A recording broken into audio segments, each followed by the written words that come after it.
Current affair by student family में आपका स्वागत है। आज हम 6 अक्टूबर 2023 की करंट अफेयर करेंगे। ओके, और इस करंट अफेयर से हम जितने भी संपूर्ण कोर्स हैं, जो भी आने वाले एग्ज़ाम्स हैं, जितने भी वनडे एग्ज़ाम हैं, सबके लिए वेरी यूज़फुल, बहुत ज़्यादा इंपॉर्टेंट है। और आपको सिर्फ इतना ही कर लेना है, काफ़ी है, इनफ दैट। ओके, नेक्स्ट आगे बढ़ते हैं। आज का पहला क्वेश्चन देखते हैं। आज का पहला क्वेश्चन है, पहला क्वेश्चन है कि हाल ही में केंद्रीय कार्मिक लोक सेवायत विभाग और पेंशन मंत्रालय ने एक निगरानी पोर्टल बनाया है। किसने? एक तो केंद्रीय कार्मिक लोक सेवा शिकायत और पेंशन मंत्रालय जो हमारा है, उन्होंने एक पोर्टल बनाया। उस पोर्टल का नाम है IGMS और IGMS 2। अच्छा, ये पोर्टल सबसे बड़ी चीज़ किस संस्थान के सहयोग से बनाया गया? मेन क्वेश्चन ये है, क्या है, किस संस्थान के सहयोग से ये बनाया गया है। अच्छा, इसके बारे में हम पढ़ते हैं। तो देखो, IGMS जो है बेसिकली IGMS 2, पोर्टल का नाम है IGMS 2.0। इसका फुल फॉर्म की अगर मैं बात करूं तो फुल फॉर्म ऊपर लिखी हुई इंटेलिजेंट ग्रीवांसेस मॉनिटरिंग सिस्टम, इसकी फुल फॉर्म है। ओके, इसकी फुल फॉर्म है। अच्छा, अब ये होगा क्या, इससे ये समझते हैं। बेसिकली IGMS जो बना, इससे होगा क्या? IGMS क्या होगा? पहले एक और बन चुका था, ये दूसरी पहल है। ओके, ये IIT कानपुर के सहयोग से बना, पहला IIT कानपुर के सहयोग से बना। और जो हमारी मिनिस्ट्री है, ministry of personnel public grievances and pension, जो मैंने ऊपर लिख रखा है, केंद्रीय कार्मिक लोक शिकायत और पेंशन मंत्रालय के द्वारा ये बनाया गया। यह एक सार्वजनिक पोर्टल है जिसमें शिकायतों का शीघ्र निवारण होगा। इसको अच्छे से समझते हैं। भारत सरकार ने एक पोर्टल बनाया था काफ़ी टाइम पहले। उस पोर्टल का नाम था CP ग्राम पोर्टल, CP ग्राम्स पोर्टल। ठीक है, अब इस CP ग्राम्स पोर्टल पे क्या होता था कि अगर भारत का कोई भी नागरिक चाहता है, कोई भी सरकारी व्यक्ति है या सरकारी विभाग है जिसके खिलाफ वो शिकायत दर्ज करना चाहता है, तो वो CP ग्राम पोर्टल पे कर सकता है। लेकिन इसमें क्या होता था कि बहुत सारे केस पेंडिंग रह जाते थे, उन शिकायतों का शीघ्र निवारण नहीं होता था। अब क्या होगा कि जो IGMS 2 लॉन्च किया गया, ये शिकायतों का शीघ्र निवारण और मॉनिटरिंग करेगा, तो इसकी हेल्प करेगा, ये आपको ध्यान रखना है। और आपसे पूछे कि भाई इन दोनों को चलाएगा कौन? इनका एक नोडल मंत्रालय या नोडल विभाग भी होगा। बिल्कुल, चलाने वाला एक नोडल विभाग है DARPG। इन दोनों का संचालन ये एक बॉडी करेगी। किस मंत्रालय के अधीन आती है? जो मैंने भी लिखा है, मिनिस्ट्री ऑफ या केंद्रीय कार्मिक लोक शिकायत और पेंशन मंत्रालय के अधीन ये काम करता है। इसकी फुल फॉर्म आपको याद करनी है, जैसे department of administrative reforms public grievances, इसकी फुल फॉर्म है। तो ये दोनों इसके नोडल मिनिस्ट्री, ये इसको चलाएगा बेसिकली अल्टीमेटली। IIT कानपुर के सहयोग से बनाए, इसके बारे में भी आपको याद रखना है। एक और चीज़, अच्छा, IIT कानपुर के बारे में मैं बताऊं किन कारणों से न्यूज़ में आई थी। डेफिनेटली IIT कानपुर मेन कारण जो था वो न्यूज़ में आने का वो ये था कि जो हम आर्टिफिशियल रेन कराते हैं, ठीक है, आर्टिफिशियल रेन 2 तरीके से होती थी अब तक। जैसे एक तो सिल्वर आयोडाइड जो होते हैं, और जो सूखा कार्बन होता है, इसको हम ड्राई कार्बन बोलते हैं। ड्राई जो कार्बन डाइऑक्साइड होती है ये, और एक सिल्वर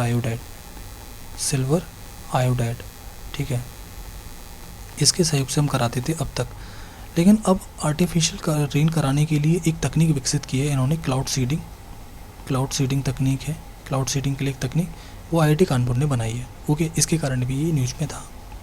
ओके, और यहाँ पे मैंने IIT मद्रास भी लिख रखा है। IIT मद्रास किस कारण से न्यूज़ में था कि इसने विदेश में अपना पहला कैंपस खोला। कहाँ? जंजीबार कहाँ पे? तंजानिया में। ओके, नेक्स्ट क्वेश्चन आगे बढ़ते हैं। हाल ही में किस वायुयान कंपनी ने पहला एयरबस 350-900 विमान सफलतापूर्वक प्राप्त किया? Recently which Indian aircraft company successfully receive the first Airbus A30? देखो, इसमें आपको याद रखना है कि जो एयरबस कंपनी है, कहाँ की है? USA की है। इसका एक विमान आता है, बहुत भारी भरकम विमान होता है ये, इसका नाम है एयरबस 350-900। ये भारत की पहली कंपनी जो इसको मिला है, जिसको वो है एयर इंडिया को ये मिला है। अगर मैं एयर इंडिया के बारे में बात करूँ आपसे, कि एयर इंडिया का अभी हाल ही में एक कंपनी में विलय और कर दिया गया है, मर्जर। किस कंपनी में आपसे पूछा है? तो विस्तारा एयरलाइन, ये दोनों अब मिल गई हैं, विस्तारा एयरलाइन। और ये अगर आपसे पूछे एयर इंडिया के भाई CEO कौन है? Campbell Wilson. ये क्वेश्चन इंपॉर्टेंट हो, अभी एक परीक्षा हुई थी IBPS की, उसमें भी पूछा गया था, क्वेश्चन था। इसके CEO हैं, ठीक है, चीफ एग्जीक्यूटिव। और पूछा कहाँ के हैं? न्यूजीलैंड के रहने वाले व्यक्ति। ओके, इसके अलावा अगर मैं आपसे बात करूं कि देखो, ये विस्तारा एयरलाइन आपसे पूछे कि भाई ये विस्तारा एयरलाइंस किसकी कंपनी है, तो विस्तारा एयरलाइंस जो कंपनी है बेसिकली ये सिंगापुर एयरलाइन की कंपनी है।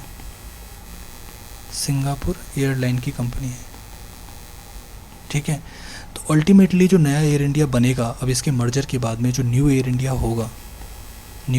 जो होगा, उसमें टाटा का कितना, देखो एयर इंडिया कंपनी टाटा की है जैसा कि हम जानते हैं, तो इसमें टाटा का जो, और एक टाटा का होगा और एक सिंगापुर एयरलाइन का होगा। भाई इन दोनों की कंपनी, अब इसमें ये मर्जर हो गया तो टाटा का जो हिस्सा होगा वो होगा 51%। आपको ध्यान रखना है कितना होगा, 51% इसमें टाटा का हिस्सा होगा। नहीं 51% नहीं, तकरीबन ये होगा, ये लगभग 23% के आसपास होगा, तो लगभग आप मान सकते हो 76% इसमें टाटा का हिस्सा नई वाली कंपनी में होगा। आगे बढ़ते हैं नेक्स्ट क्वेश्चन की तरफ। हाल ही में किस व्यक्ति को शस्त्र रामानुजन पुरस्कार मिला? ये वेरी वेरी इंपॉर्टेंट क्वेश्चन, मैं आपको लिख के दे रहा हूँ, ये क्वेश्चन पूछा जाएगा। शस्त्र रामानुजन पुरस्कार, ये गणित का नोबेल प्राइज़ माना जाता है इसको। क्या माना जाता है? गणित का नोबेल प्राइज़ भी इसको माना जाता है। ये जिस व्यक्ति को मिला है वो व्यक्ति है चाइना के। कहाँ के? चाइना के, और उनका नाम है रुक्सियांग जंग। इसको आप देखो रुक्सियांग जांग याद करके इंग्लिश में याद रखना, रियू जियांग जांग, ठीक है, इस तरह से आप याद रख सकते हो, और जांग भी याद रखोगे तब भी काम चल जाएगा। ओके, इसको याद रखना आप। तो किन को मिला है? ये मिला है इनको, ठीक है, आपको ध्यान रखना है। देखो मैं आपको बताता हूँ इसमें मिलता क्या है, ये कौन देता है। पहले तो शस्त्र रामानुजम यूनिवर्सिटी है जो तमिलनाडु में, वो इसको देती है। इसमें लगभग $10,000 का प्राइस मिलता है, ठीक है, इसके बारे में ध्यान रखना है। और कौन, देखो रामानुजन आपको अच्छे से ध्यान होगा कि भारत के बहुत बड़े अर्थशास्त्री माने जाते हैं, तो उनके नाम पर ये पुरस्कार दिया जाता है, और तमिलनाडु की सरकार देती है। शस्त्र विश्वविद्यालय जो तमिलनाडु में, उसके द्वारा ये दिया जाता है। ओके, नेक्स्ट क्वेश्चन आगे बढ़ते हैं। हाल ही में किस संगठन के द्वारा इंडो लैटिन अमेरिकी सांस्कृतिक महोत्सव, इंडो लैटिन का मतलब होता है, इसको मैं ऐसे लिख सकता हूँ, देखो लैटिन अमेरिका के बारे में सब जानते हैं कि लैटिन अमेरिका किसको कहते हैं। लैटिन अमेरिका वही ये जगह है जैसे कि जो ये जो मैं आपको साउथ अमेरिका बना रहा हूँ, ये लगभग गलत बन गया है थोड़ा सा, ये साउथ अमेरिका जो है, ठीक है, तो साउथ अमेरिका का जो हिस्सा है इसको लैटिन अमेरिका बोला जाता है। क्या? लैटिन अमेरिका, साउथ अमेरिका को अल्टीमेटली लैटिन अमेरिका बोला जाता है। तो भारत चाहता है कि हम अपने कल्चरल रिलेशन जो दक्षिण अमेरिका है उसके साथ भी बढ़ाएं। तो भारत की का जो अभी ये सांस्कृतिक महोत्सव हुआ नई दिल्ली में हुआ 4थी बार, और कौन कराता है इसको, बस ये इम्पोर्टेंट है, इंडियन कल्चरल और रिलेशन, ठीक है, संबंध परिषद, ठीक है, इसको कराती है। इसके बारे में आपको ध्यान रखना है कि अल्टीमेटली जो ICCR इसको करा रही है, जो ये संस्था इसको कराती है, ये संस्था कब बनी थी और किसने बनाई थी, अगर आपको ये भी पता हो तो ये बहुत अच्छी बात है। तो देखो बेसिकली ये संस्था है ICCR, ये बेसिकली हमारी 1950 में बनी थी, और मौलाना अबुल कलाम आज़ाद जो भारत के पहले शिक्षा मंत्री माने जाते हैं, उनके द्वारा ये संगठन बनाया गया था। पहली चीज़ आपको ध्यान रखनी है, किनके द्वारा? मौलाना अबुल कलाम आज़ाद जी के द्वारा ये संगठन बनाया गया था। देखो इसमें होता क्या है, इसके बारे में मैं और आपको बताता हूँ कि ये जो अभी बनी है, ये इंडो लैटिन कल्चरल रिलेशन जो है, इसका जो मेन जो देश हैं वो कौन कौन से हैं। एक तो बोलीविया के साथ हम रिलेशन अच्छा करना चाहते हैं, सांस्कृतिक संबंध, ब्राज़ील के साथ करना चाहते हैं, और एक हमारा वहाँ पे इक्वाडोर एक देश मिलता है, इक्वाडोर, इनके साथ मेनली हम करना चाहते हैं, ठीक है। अच्छे हम कल्चर रिलेशन, हम सांस्कृतिक रिलेशन इन तीनों के साथ अच्छे से हम करना चाहते हैं, तो इसके लिए था। ओके, नेक्स्ट क्वेश्चन हम आगे बढ़ते हैं। हाल ही में देखो ये बहुत इंपॉर्टेंट क्वेश्चन है। अब इसमें हुआ क्या है कि टेलीविज़न नेटवर्क अधिनियम है, 1994 के नियम थे। हमारे सूचना प्रसारण मंत्रालय ने कहा कि हम इनमें संशोधन करेंगे, और इस संशोधन से वो क्या करना चाहते हैं, संशोधन से वो जो मल्टी सिस्टम ऑपरेटर्स होते हैं उनके पंजीकरण को हम कितने वर्ष के लिए स्वीकृत कर सकते हैं। इसका क्वेश्चन आप सिंपल मैं एक्सप्लेन करता हूँ। इसमें ये है कि जैसे कि जो हम केबल ऑपरेटर जो हमारे होते हैं, केबल ऑपरेटर होते हैं, ठीक है, जो हमें केबल ऑपरेटर जो DTH वगैरह प्रोवाइड कराते हैं, तो जो बहुत सारे चैनल्स होते हैं जैसे सोनी हो गया, GTV हो गया, या कोई भी जी सिनेमा हो गया, ठीक है, तो ये चैनल्स ये क्या करते हैं, इससे केबल ऑपरेटर से चैनल लिंक खरीदते हैं। लेकिन केबल ऑपरेटर किससे खरीदेगा? Ministry of information and broadcasting, जो मैंने ऊपर लिख रखा है, सूचना प्रसारण मंत्रालय से, ठीक है, तो इससे खरीदेगा। तो अब क्या होता है कि ये केबल ऑपरेटर अब जो लाइसेंस लेगा, इस लाइसेंस को वो 10 साल के लिए ले सकता है एक बार में। यानी इसकी जो लाइसेंस की सीमा होगी, किसी भी चैनल्स के लाइसेंस की सीमा जो लेगा केबल ऑपरेटर, वो लेगा 10 साल के लिए। और केबल ऑपरेटर से जो चैनल्स के लिंक लेते हैं वो लेते हैं सोनी, GTV, जी सिनेमा वाले। ओके, तो इसके बारे में हमें ध्यान रखना है कि ये अब सेवा 10 साल के लिए होगी, इससे ज़्यादा एक बार में लाइसेंस केबल ऑपरेटर को नहीं मिलेगा। और इन्हीं केबल ऑपरेटर को एक नाम दे दिया जाता है बस, और उसका नाम होता है MSO, जो मैंने ऊपर लिख रखा है, मल्टी सिस्टम ऑपरेटर। ओके, ये मल्टी सिस्टम ऑपरेटर जो अब आपको मिलेगा, अधिकार मिलेगा इसको, वो मिलेगा मैक्सिमम 10 ईयर एक बार में, उसके बाद आपको दोबारा परचेज करना पड़ेगा, राइट। ओके, नेक्स्ट क्वेश्चन आगे बढ़ते हैं। नेक्स्ट क्वेश्चन है हमारा, हाल ही में एशियाई विकास बैंक ने एशिया प्रशांत क्षेत्र में पूंजी प्रबंधन, किसके पूंजी प्रबंधन और सुधारों के लिए फंडिंग हेतु कितनी राशि देने की घोषणा की। पूंजी प्रबंधन किस में, एशिया पैसिफिक रीजन में। कैपिटल मैनेजमेंट, आप समझते हैं कैपिटल मैनेजमेंट। अल्टीमेटली जो एशिया विकास बैंक है इसको हम ADB कहते हैं। अगर आपसे पूछे ADB का हेडक्वार्टर कहाँ है, तो फिलीपींस की कैपिटल मनीला में है, इसके बारे में ध्यान रखना है। तो ADB चाहता है कि जो एशिया पैसिफिक रीजन है वहाँ पे कैपिटल मैनेजमेंट अच्छा हो जाए। जब कैपिटल मैनेजमेंट अच्छा होने का मतलब ये होता है कि वहाँ पे जो पूंजीगत सुधार होते हैं वो बहुत अच्छे से होने चाहिए। ओके, और ADB की स्थापना के बारे में आपको ध्यान रखना है 1966 में हुई थी। तो इसके लिए वो कह रहा है कि भाई अगर capital management Asia Pacific region में आने वाले देश करेंगे तो मैं उनको कितना पैसा दूंगा, $100 बिलियन की राशि जुटाएगा उनके लिए, ठीक है।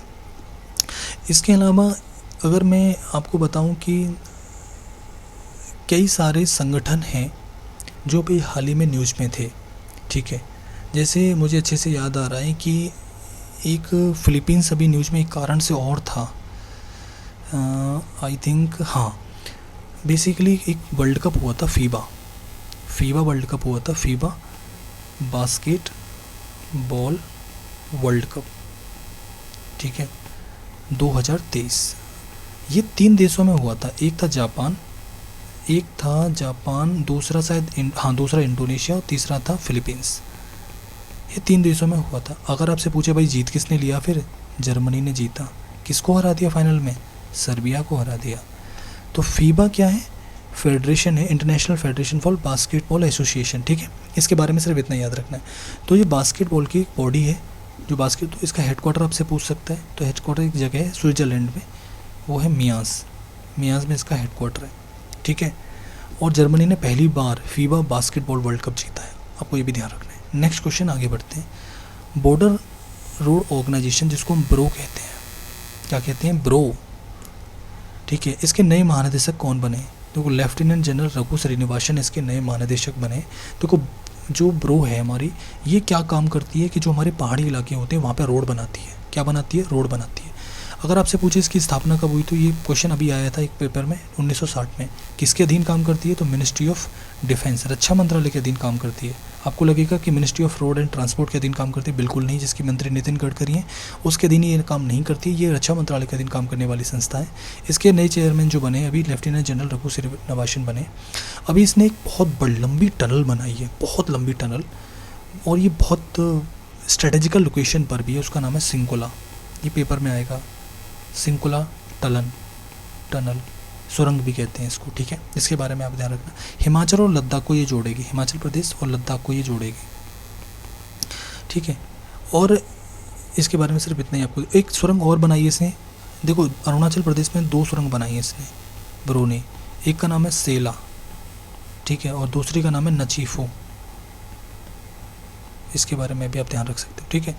नेक्स्ट क्वेश्चन आगे बढ़ते हैं। हाल ही में एक संप्रति एक्सरसाइज हुआ, भारत और किस देश, देखो संप्रति एक्सरसाइज ये बहुत अब से नहीं हो रहा है, ये काफ़ी पुराना एक्सरसाइज है, और हम बांग्लादेश के साथ इसको करते हैं। किसके साथ करते हैं, बांग्लादेश के साथ। बांग्लादेश और इंडिया के बीच में पूछे आपको कहाँ हुआ, तो एक उमरोई मिलिट्री स्टेशन है, उमरोई मिलिट्री स्टेशन कहाँ पे, मेघालय में, वहाँ पे हुआ।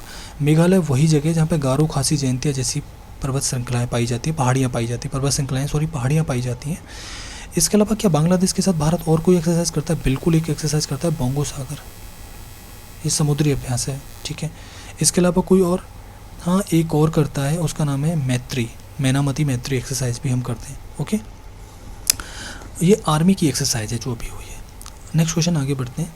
हाल ही में इंटरनेशनल क्रिकेट काउंसिल, जिसको अंतर्राष्ट्रीय क्रिकेट परिषद कहते हैं, इसने ICC पुरुष क्रिकेट विश्व कप 2023 का आधिकारिक शुभंकर क्या चुना है। देखो अभी ICC वर्ल्ड कप हुआ, शुरू भी हो गया है बेसिकली 5 अक्टूबर से, और 5 अक्टूबर को जो पहला मैच था वो न्यूजीलैंड और इंग्लैंड के बीच में था, और जिसमें न्यूजीलैंड ने जीत लिया उस मैच को। तो आईसीसी वर्ल्ड कप जो 50-50 ओवर का हो रहा है, और देखो आईसीसी जो है इसका हेडक्वार्टर हमें अच्छे से मालूम होना चाहिए कहाँ है, दुबई में, ठीक है। तो इसमें जो बेसिकली शुभंकर चुने गए, ये बहुत इंपॉर्टेंट है क्वेश्चन है। शुभंकर कौन है? Blaze and Tong. अच्छा, ब्लेज एंड टोंग के बारे में मैं आपको और बता देता हूँ कि ब्लेज एंड टोंग एक्चुअली है कौन। देखो ब्लेज कौन है, इसके बारे में आपको ध्यान क्या रखना है। ब्लेज, ये ब्लेज है एक मतलब पुरुष कह सकता हूँ मैं, ये लड़का है, बेसिकली एक लड़का है जो बैट्समैन है। कौन है? बैट्समैन। और टोंग जो है ये एक लड़की है। ये कौन है? ये बॉलर है, ठीक है। तो ये आपको ध्यान रखना है इसके बारे में, इतना ही काफ़ी है। नेक्स्ट क्वेश्चन आगे बढ़ते हैं। और आईसीसी के चेयरमैन अगर आपसे पूछे कि भाई, तो ग्रेग बार्कले जो न्यूजीलैंड के हैं, वो इसके इस समय पर वर्तमान में चेयरमैन है। नेक्स्ट क्वेश्चन आगे बढ़ते हैं। हाल ही में किस केंद्र शासित प्रदेश ने अपने सभी गाँवों को ODF प्लस मॉडल घोषित कर दिया है? देखो एक तो ODF होता है, एक ODF प्लस और एक ODF प्लस मॉडल क्या चीज़ है, इन तीनों के बारे में मैं आपको बताता हूँ। तो ऐसा करने वाला राज्य जो है अभी जम्मू कश्मीर है, ठीक है। और ये तीसरा केंद्र शासित प्रदेश है। इसका मतलब है कि 2 इससे पहले भी कर चुके हैं, तो उनमें से 2, तो एक दादरा और नगर हवेली है, एक अंडमान निकोबार है। तो सबसे पहला दादरा और नगर हवेली, फिर अंडमान निकोबार, अब जम्मू कश्मीर अपने सभी गाँवों को ODF मॉडल घोषित कर चुके हैं। अब आपको समझना ये है कि भाई ODF क्या होता है। देखो ODF के बारे में मैं आपको समझाता हूँ कि ODF प्लस जो होता है ये 3 तरह का होता है, ठीक है। एक पहले तरीका जो होता है उसको हम बोलते हैं ODF प्लस एस्पायरिंग। आप इसको इंग्लिश में याद रखेंगे, लेकिन मैं हिंदी में ही आपको बताऊंगा। एस्पायरिंग का मतलब होता है उद्दीयन, ठीक है। और दूसरा होता है आपका राइजिंग, और तीसरा होता है आपका मॉडल। तीसरा होता है मॉडल, जिसको हम उत्कृष्ट कहते हैं। तो इसका मतलब है कि जम्मू कश्मीर अब यहाँ पहुँच गया। ODF प्लस एस्पायरिंग में क्या होता है कि आपने क्या किया, आप समझने की कोशिश करना कि ODF प्लस मेनली काम करता है कि आप जो सॉलिड और लिक्विड दोनों का मैनेजमेंट कर रहे हैं। यानी कि जो सॉलिड और लिक्विड मैनेजमेंट का मतलब होता है कि आप जो यूरिनेशन करते हैं, यूरिनेशन के साथ में जो आप सॉलिड भी होता है हमारा, फ्रेश होना जो जनरली हम लेट्रिन्स बोलते हैं, उनमें उन दोनों का अगर मैनेजमेंट करते हैं तो आप ODF प्लस हैं। इनका मैनेजमेंट अच्छे से कर पा रहे हैं पूरी तरह से, तो ODF एस्पायरिंग में आ जाते हैं। राइजिंग का मतलब है कि इसका मैनेजमेंट करने के साथ साथ अगर आप वहाँ पे वाटर की सुविधा प्रोवाइड करा रहे हैं, या आप वहाँ पे लेट्रिन्स का जो बनी रहती है वो नियमित उनका संचालन कर रहे हैं, तो फाइनली ये तो अच्छी, जहाँ पे सभी तरह के सिस्टम्स होते हैं, जहाँ पे अच्छी तरह से वहाँ पे सैनिटेशन होगा, स्वच्छता का पूरा ध्यान रखा जाएगा, वहाँ पे आपके जो वॉशरूम्स होंगे वो वेल मेंटेन कंडीशंस में होते हैं, हर चीज़ परफेक्ट कंडीशन में रहती है वहाँ पे, तो उनको मॉडल्स। तो इसमें सिर्फ एक राज्य जो मॉडल उत्कृष्ट सीमा तक पहुँचा है वो है एकमात्र भारत का, वो है सिक्किम। लेकिन 3 यूनियन टेरिटरी ये खिताब हासिल कर चुके हैं अब तक, और तीसरा अभी बन गया जम्मू कश्मीर। इससे पहले 2 और हैं, सबसे पहला था ये, दूसरा था ये दूसरा था, ये पहला था, अब तीसरा बन गया ये। लेकिन भारत का सिर्फ एकमात्र राज्य जो ODF मॉडल पहुंचा है, ODF प्लस मॉडल पे पहुंचा है, वो है सिक्किम। सिक्किम वही राज्य है जो भारत का एकमात्र ऑर्गेनिक स्टेट भी है।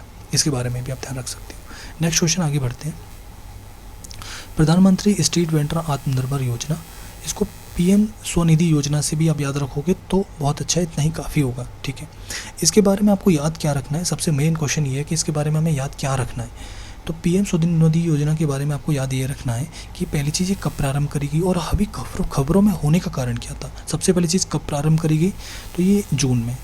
एग्जैक्ट अगर तिथि आप जानना चाहते हैं तो 1 जून, सॉरी ये गलत है, ये जून में 1 जून 2020 को जो इसकी एग्जैक्ट डेट है, कोविड-19 के दौरान स्टार्ट की गई थी। अब इसमें होगा क्या, मैं आपको समझाता हूँ।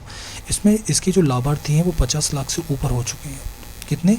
भारत सरकार इसके तहत जो लोन देती है वो 50 लाख से ऊपर वेंडर्स को, जो स्ट्रीट वेंडर जो रेडी लगाते हैं, ठीक है, ठेला लगाते हैं, उनको दे चुकी है। बेसिकली इसमें क्या होता है कि सरकार गारंटी फ्री लोन देती है। क्या देती है? गारंटी फ्री लोन देती है। गारंटी फ्री का मतलब क्या होता है कि आपको कुछ भी गिरवी रखने की ज़रूरत नहीं है, आपको अपना घर गिरवी रखने की या किसी के डॉक्यूमेंट लगाने की ज़रूरत नहीं है। सरकार सीधा गारंटी फ्री लोन देगी। कितनी ब्याज पर देगी? 7%। इसके अलावा इसमें एक चीज़ और है, सबसे पहली बार जब आप लोन लेने जाओगे तो आपको 10,000 का लोन मिल जाएगा, ठीक है। अगर आपने मानो ये टाइम पे चुका दिया तो अगली बार जो आपको लोन मिल सकता है वो कितने का मिल सकता है? 20,000 का मिल सकता है। अगर आपने ये भी टाइम पे चुका दिया तो फिर अगली बार आपको कितने का लोन मिले, तो यानी कि इसमें 50,000 तक का आपको लोन मिल सकता है। यानी कि इसकी सीमा अगर मैं बताऊँ तो इसको मैक्सिमम इसमें 50,000 का पसा, ठीक है, और दूसरा मिलेगा 10,000 का, यानी कि 50,000 और 10,000 का इसकी सीमा है, इसका क्राइटेरिया रेंज है कि 10 और 250, ठीक है, 10 के 250 के, ओके, इसके बारे में भी आपको याद रखना है। लेकिन ये तीसरी बार में मिलेगा, लेकिन अब ये आपको टाइम पे चुकाना पड़ेगा तब। और इस मंत्रालय कौन सा चलाता है, जो मेन क्वेश्चन है कि इसको मंत्रालय कौन चलाता है भाई, इस योजना को, पीएम स्वनिधि को? बिल्कुल, इसको जो मंत्रालय चलाता है उस मंत्रालय का नाम है आवास और शहरी विकास मंत्रालय। इसको ministry of urban and urban affair ministry कहते हैं, इसको हम अर्बन अफेयर मिनिस्ट्री। तो home, ministry of home and urban affair, MHUA। और हिंदी में अगर आपको जानना हो तो शहरी आवास एवं शहरी विकास मंत्रालय चलाता है। इसको कब तक के लिए चलेगी, ये बेसिकली ये लगभग दिसंबर 2024 तक के लिए चलेगी योजना, ठीक है, 1 जून से 2020 से दिसंबर 2024 तक की योजना चलेगी। नेक्स्ट क्वेश्चन आगे बढ़ते हैं। हाल ही में Telangana super thermal power plant, हाल ही में NTPC के द्वारा इसको कहाँ लगाया गया है? तो तेलंगाना में भी एक थर्मल पावर प्लांट जो कोयले से चलता है वो चल गया है, तो पूछा है पेडापल्ली डिस्ट्रिक्ट में बेसिकली लगाया गया है, ठीक है। इसकी क्षमता भी 800 मेगावाट है, ठीक है। तो मैंने अभी आपको बताया कि कई सारे प्लांट्स हैं जो भी लगाए जा रहे हैं, ओके। अभी एक उड़ीसा के संबलपुर डिस्ट्रिक्ट में भी लगाया, जिसको किसने लगाया, अगर आपसे क्वेश्चन पूछा जाए, नवेली थर्मल पावर प्लांट ने भी एक लगाया है। संबलपुर उड़ीसा में भी एक थर्मल पावर प्लांट लगाया है। एक गोड्डा डिस्ट्रिक्ट में भी लगाया है, गोड्डा कहाँ पे, झारखंड में। आपसे पूछे किसने लगाया, तो अडानी पावर ने लगाया है ये। और ये बिजली जो 800 मेगावाट का ये भी है, और ये जो बिजली बनाएगा ये बांग्लादेश को बेचेगा पूरी की पूरी बिजली, ओके। और ये अभी क्यों ये न्यूज़ में इसलिए था क्योंकि पीएम मोदी ने इसका उद्घाटन किया है, ओके। इसके बारे में भी आपको ध्यान रखना है। आज के लिए सिर्फ इतना